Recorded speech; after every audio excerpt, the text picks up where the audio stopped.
a good thing. And the reason I extended my business into sort of outplacement and career coaching and not pure recruitment was I was really fearful of what would happen with Brexit and whether the economy would collapse on the back of that. So I thought I need to recession-proof my business. So yeah, so I'm not saying paranoia is a good thing, but I think being afraid, because I read somewhere, I don't know whether it's a famous quote or not, but you're one conversation away from losing your job. Right. And this is obviously more pertinent than ever before. So that's how I sort of diversified and why I did it. With regard to the advice I give to the trainees, I think that first and foremost, one of the biggest lessons I learned about being a recruiter, and I've been guilty of this myself, is that I treated recruiters like careers advisors even. And when I spoke to them, I was pouring my heart out to them and being probably a little bit too open and transparent. And I didn't realize that what recruiters are doing the minute you pick up the phone to them is they're deciding whether you're going to be their priority candidate or not. Okay, because certainly in the jobs market for very junior associates and newly qualified and below, and sort of between 1 and newly qualified, the market is very competitive. So one of the most important factors to consider when looking for a job, and this is going to be applicable to individuals looking for a job in this climate, is to make sure that you impress your recruiter. And that means there's a phrase that we used in my old agency, which is called presenting yourself as a placeable candidate. So the recruiter sort of, you know, the minute they start speaking to you, they think, yep, I can make money from this individual. Their CV is all ready to go. They've done the reality checking. They present well. So if I put them in front of my clients, I won't embarrass myself.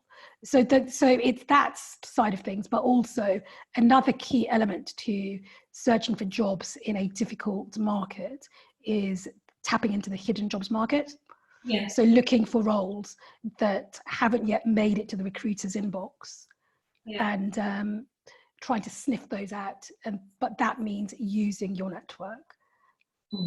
Yeah, that's something we run career reignite boot camps for people who are returning after a break, and I think those 2 points really resonate with us. What we found, less so now, but we did used to find that people would come to us and their opening line would be, I'm a mum with 3 kids and I'm looking for part-time work, and we just thought, well, we don't have any employers who are looking for mums with 3 kids looking for part-time work. We're looking for, our employers are looking for people with a specific skill set, and all that other stuff is all peripheral and background, and that's not how you can sell yourself. Yeah, no, we laughed about this in the past, haven't we? About how, you know, and women are guilty of this more than men, I think, which is they want, and I see this regularly in the careers clinic that I run for the Law Society. So I have a lot of women making appointments at that clinic who are looking to return to work after sort of quite lengthy career breaks. And what they want is the world, and what they don't do is some serious self-reflection on what can they offer employers. So it's got to be impress the employer first, and then think about, you know, as you describe it in your book, Lisa, the F word. Yeah. Flexibility, obviously. Precisely, yes, flexibility. But the other point about recruiters, though, is that, again, it's a sort of rookie error when people are looking for jobs.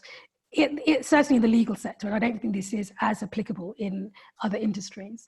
If you do have a CV that is a little bit of a zigzag, or it's got a break, etc., then I'm not sure that using recruiters is necessarily the most effective way of getting a job, which is why, you know, Lisa, I've been a fan of the Reinvent Academy from the day you sort of launched it, because I think that you do need to be a bit more creative in the way you approach your job search. And the reason why I've always really supported the Reignite Academy is that the game-changing element of it is that vital placement, because otherwise it's that chicken and egg, isn't it? You can attend as many personal branding sessions as you want, okay? You can enhance your LinkedIn profile, etc. But if you aren't given some sort of solution to how you're going to manage that gap. Work, yeah. And when you tell people also to look for the hidden jobs market and use their network. How do people react when you tell them that? Do they get it? Do you have to? No, because whenever I talk about networking in the context of job search techniques, people well, at the moment in the current climate, it's very much, well, I can't attend a networking event. We're in lockdown. How can I possibly do that? And people wrongly assume that networking is only about attending events, exchanging business cards, adding people to your LinkedIn network, etc., etc. And what in this context it means is really harnessing your existing list of contacts, okay, and play it safe. Start with people you know pretty well, and then build on that. And I promise you, everyone will have at least 2 or 3 people they know, and they don't have to be lawyers. And equally, another common misunderstanding is that people wrongly assume that the only individuals within your network who are able to help are people who are either equal to you in terms of seniority or more senior. Certainly with the trainees I work with, lots of them have secured roles by talking to their buddies that they've, at other firms, okay? Now, the other top tip with regard to networking in the context of job search techniques is I'm not a huge fan of people going around with a begging bowl asking whether you've got a job or can you give me a job, okay? Because I think that can be an instant turn off. That said, a bit of audacity is not a bad thing, okay? So what I tend to sort of recommend with regard to networking is it's got to be a little bit more subtle. Okay, so it's more about, hey, look, I'm looking to return to work after a gap, or I'm looking to sort of change direction. How are you fixed for a 20-minute virtual coffee? But you've got to be quite time specific. Because if you leave it open-ended, then people will sort of park it and say, I'll come back to that in September, sort of thing. So I think, and in this climate where everyone is trying to sort of have purpose, I think people are being very generous with regard to offering help and advice. I noticed that. That said, I think it's also important to, for some individuals, and I certainly feel that's applicable to me, is it may be better to ask for something really quite specific. So rather than a general, hey, can we have a chat about careers advice? Do you have 10 minutes to just go through my CV with me? Okay. So again, you'll know from the quality of your relationship with the individual what technique is going to work better. And then the other mistake, and I think this applies in the context of all networking, and I've done this so many times and I've kicked myself, is turning up to a networking coffee, either whether that's in person or virtually, and having done absolutely no preparation and not thinking in advance, what do I need to get from this person before I end my conversation? It could be as simple as, who else can you introduce me to? Yeah. So really open-ended question rather than, can you introduce me? Because they might say yes or no. So there is a real sort of like technique to it. And I think that just to give you an idea of how powerful it is, if I look back at the 200 plus people I've worked with over the past 7 years, sorry, not 7 years, 7 qualification rounds, so 3.5 years, approximately a third have secured roles through networking. So it really does work. Well, if I think about how you and I met, it was through a network. I know you were doing a radio program for the law, yeah. Society, and you mentioned that to Jo Chatt, who was at Sidley, and she said, "Oh, you must talk to Lucy from the Reignite Academy. She's always got a lot to say." Yeah, but it also shows though that with networking, some results won't be instant. So you're more likely in the context of job search techniques, and especially in this market where some people may be facing sort of redundancy and they need to get sorted quite quickly. They don't have the luxury of months of planning because they've got responsibilities, financial responsibilities, a mortgage, school fees, etc. So in that situation, it's much better to start with people you are the closest to. But I think, common sense will tell you if the favour you're asking is reasonable. And can I just add, I've got a couple more questions for you, but I don't want to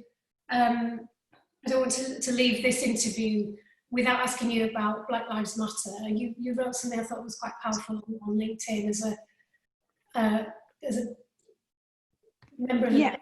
You tick all the boxes, Husnara, to say.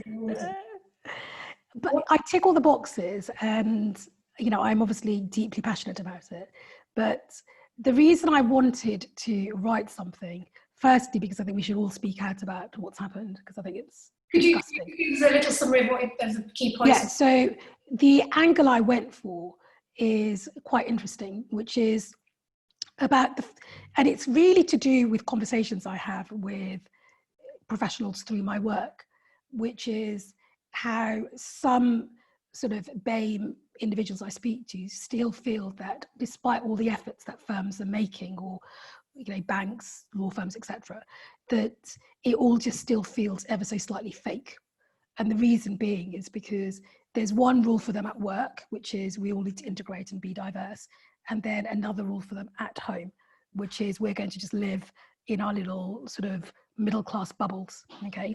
And I've deliberately tried to not to use white middle class bubbles, because I think BAME individuals who are middle class fall into the same sort of boat, frankly.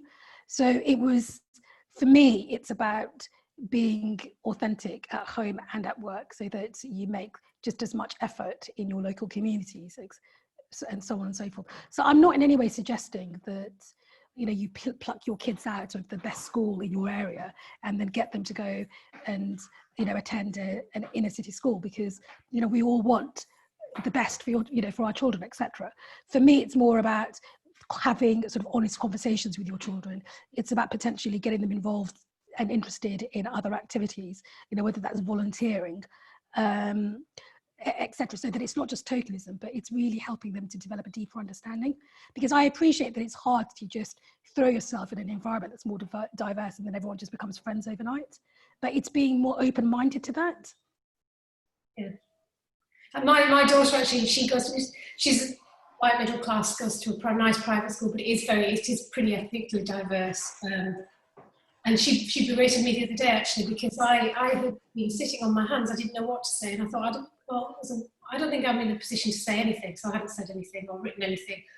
And she said, that's the absolute wrong thing to do, is say nothing. So get your acting to gear and figure out something to say. So I did. I think I wrote something on LinkedIn, which basically I found something that I thought was useful. But for me, it's about finding ways we can act. We've recently, our proudest moment, I think, as a Reignite Academy came. We've had a lot, but we had one. I don't want to divulge too much into the personal story, but this particular woman who is Black, who couldn't get an interview the first time we sent her CV out. And partly I think it's because she's only got a 2-2. It's from Cambridge, hey, but it's only a 2-2. But when you look at what she had to go through to even get to university and then get a 2-2 from Cambridge, was amazing. But eventually she did get an offer from a firm in January. And so she did her 6 months. And we heard last week that they're keeping her on permanently, and they think she's fabulous, and she is fabulous.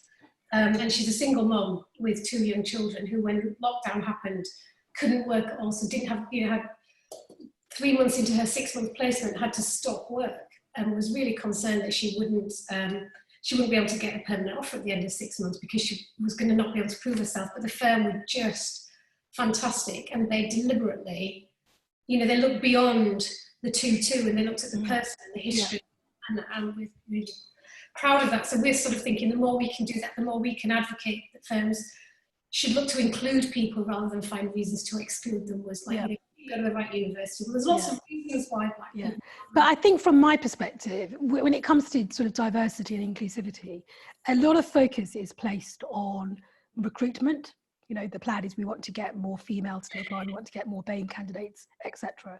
But it's also making sure that those individuals are able to flourish once they arrive. And the anecdotal evidence I'm picking up is that some of those individuals don't feel that way. And one of the reasons why it's so difficult in a law firm environment is that very few firms, any few that I'm aware of, have adequate work allocation sort of policies. So it's very much about which clique you're part of. So it's not certain, work doesn't necessarily get evenly distributed. And you can argue that once you've built a relationship up with a partner and a client, then you should absolutely, be able to go to that partner all the time. But then if you're not in that gang, it can be really difficult. So I think it's a really, really complex subject. But the conclusion I reached is, firstly, we need to have sort of conversations about it that don't sort of sound like a massive rant. And I actually rewrote my introduction several times because I was worried that it's just going to be, it's another BAME person having a bit of a rant. Secondly, I think that, unconscious bias and needs to be sort of recognized as a massive problem, and people should feel confident about speaking out about it. So if you spot someone whose unconscious bias has just kicked in, let's not be afraid to say to people, do you think that you've just been in autopilot? What might be another way of looking at this situation? And then thirdly, it's about making sure that we, as we pull together to make sure that we are talking about it. But from my perspective personally, as someone who came from a sort of less than privileged background, as a, immigrant to the UK at the age of 4, not be able to speak English before I even started school, having gone through that journey, growing up in Luton and then sort of making it into the city, I now weirdly and there are lots of other BAME individuals like that who straddle both. Mm-hmm. So I'm almost like a chameleon. So I feel sort of just at home in my sort of middle class world, as I do sort of talking to my parents in Bengali. And what I would like people like me to do is to be part of that conversation, to educate.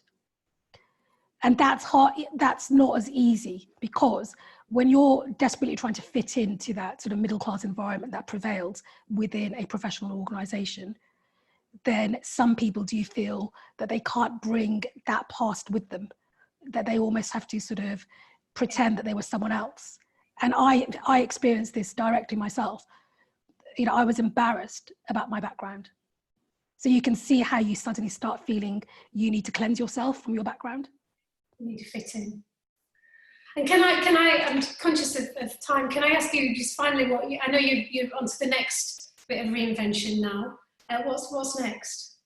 So some of you may have seen that I have teamed up with my brother, and who's a banker at SocGen, and we launched last Monday a brand new careers and lifestyle website. And the reason for it is it was my brother's idea to build a website, but I wanted to be involved because I guess deep down, I'll never stop being a journalist, because fundamentally I'm nosy and I like prying into people's lives. And I felt that, if I could use my journalism skills to bring sort of careers advice to, everyone, then why not? Because I think that careers advice is available readily for students and also for people who are the chosen few to become partners. And then everyone else in the middle has to sort of work it out for themselves. So as far as I'm concerned, so it's not just about how you get a job, it's also about business skills, about career development. And then the reason we've introduced the sort of wellbeing piece is I think we can no longer separate that from work. Very best of luck with it. Thank you. Does anybody want to ask any questions of Husnara before? I just haven't left you very much time when we gave it half an hour.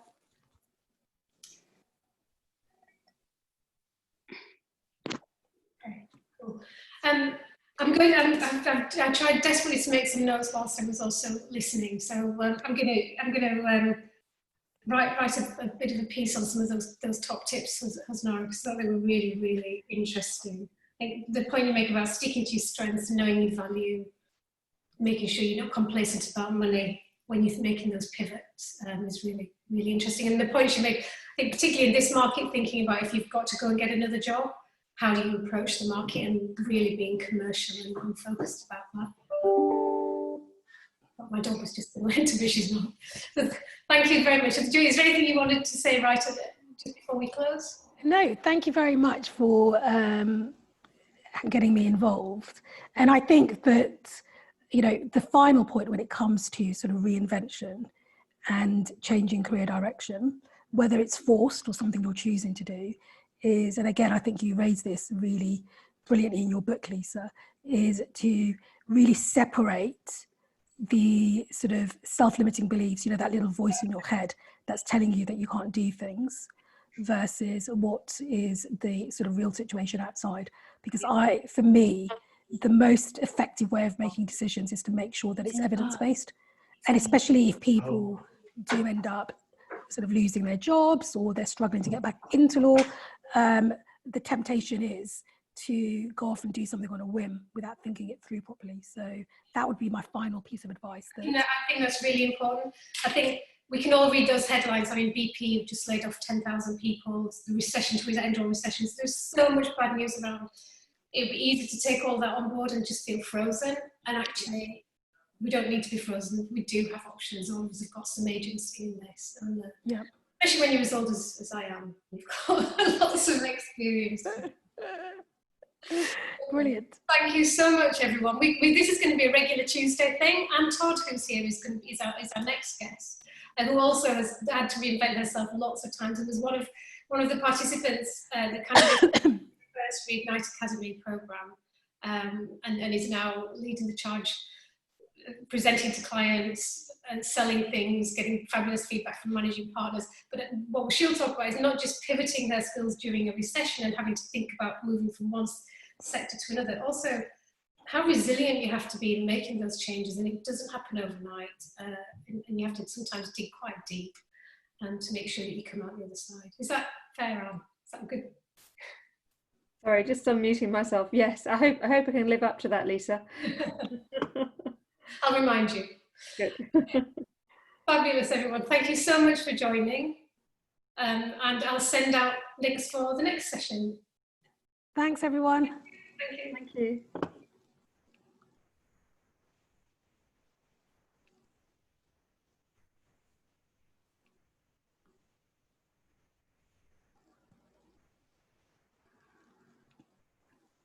Lisa, I'll hang around just for a few minutes just to get your feedback, if I may.